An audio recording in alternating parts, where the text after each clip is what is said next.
Mine are basically a combination of watercolor and pencil, but it's an opaque watercolor called gouache.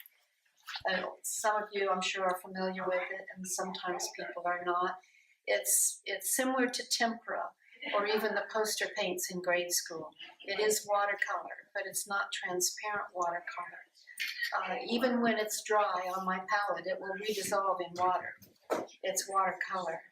And it will actually thin out to transparency, though it seems a little muddier than transparent watercolors when I use it that way.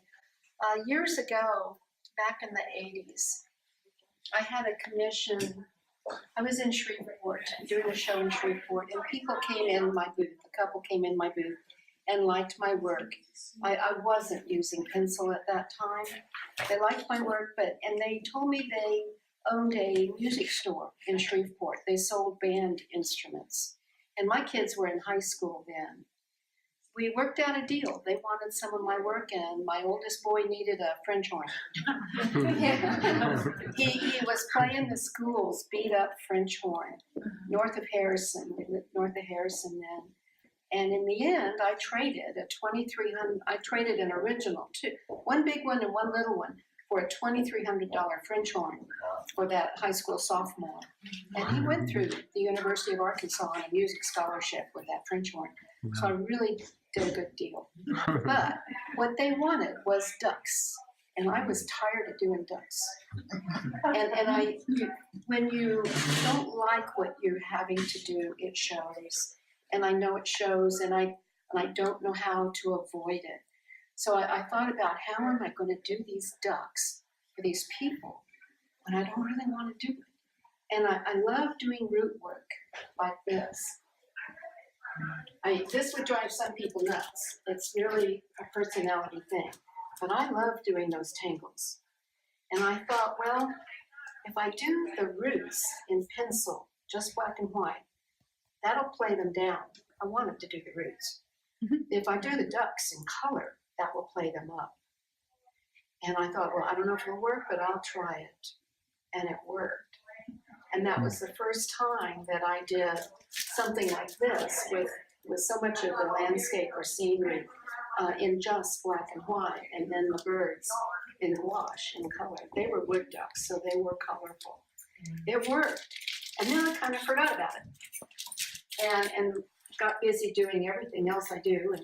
And I always meant to get back to this. Years went by, and finally, maybe 8 years ago, I decided to control myself and really go back to doing a lot of this. So I've done a lot of it now, and this one is an original. I really like working like this. These are imperial moths. They're part of North America's giant silk moth family. And I have a friend in Pennsylvania who's an entomologist. I met him doing shows. He gave me specimens to work from. I've done 4 different moths, but this is the only original of them I have left. The moths are all watercolor. There is no pencil at all in the moths, or the birds I do. And then, of course, the background, this is sassafras, is all pencil use. This one was different. This is an original. This is a print. I don't have the original anymore. This is one of my favorites, which is why I brought it. It tells a story. It's called Competition at the Fishing Hole. And you can see who's winning and who's losing. And I had to be very careful with this one. And I'm real proud of the way it turned out. I did my birds first. These are belted kingfishers. And they really do fish. You see them along the rivers and the lakes, and they're fast and they're loud. They chatter as they go. It's hard to get a good look at them. Though I've seen them, too, on phone lines and things where they are still. But I take my birds from separate photos. I've never seen any of these things. I put them together. This is the female. She has a little more color than the male. The dragonfly. People kept asking me if I'd hidden things in there. And I thought, I can't do that. So I've done it a few times, and there are a lot of things hidden in this one. Is that a lot of animals can't see color. So they do see like this. And to think about that, I think is interesting. They really do see like this. So when we struggle, or my customers or whatever struggle to find what I hid in here, I think it's interesting to think about how it is hard to find things. There's a little rabbit here. If that rabbit didn't move, a predator might never find it, unless it happens to be downwind. Predator might never find that. And I think that's cool. I like that idea about it. But I also do like hiding them in here.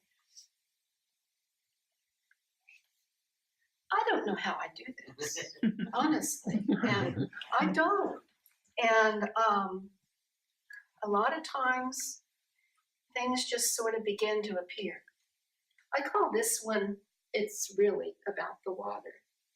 It's not really about the dragonfly. It's really about the water. Because every creature that I put in here, and even the sycamore and the dragonfly, have all gathered here because of water. And that's what I think is important with that. Sycamores are my favorite trees. I love the white branches in the winter. They're my favorite. But usually I'm at the drafting table. I have a huge number of books. I love books. I have a huge number of books. Some of them came from the Dixon Street bookstore. Yeah, and I use them for the images. I use them to find out things about what I'm painting, or like what bird you might find in what area and on what tree, and what they might eat, and odds and ends of things. Chickadees. I learned something about chickadees recently that I think is really fun, because biologists and all will walk into my booth and tell me things I could not find out, and I knew, because I've been reading. I was doing a chickadee painting a year ago, and I knew that they've found out a lot lately about birds' intelligence. It's surprising things. And I knew already that chickadees would come to your feeder and take a seed and go tuck it into bark and hide it for later, hide it for the winter. They're back and forth your feeder all the time, and they're stashing is what they're doing. I knew that. And I read that they'll hide about 2,000 seeds before winter comes. They can remember something like 85% of those 2,000 seeds. What I didn't know was other birds realize chickadees have that memory that they don't have, and they follow the chickadees around in the winter. And steal from them. Yeah. That's all right. But they remember something like 85% of those 2,000 seeds. They can remember that through the winter. And then how scientists find this out, I don't know. Then all that memory is wiped out, and they start over. So in the spring. That was great. Any more questions? No. Awesome. I'm not shy.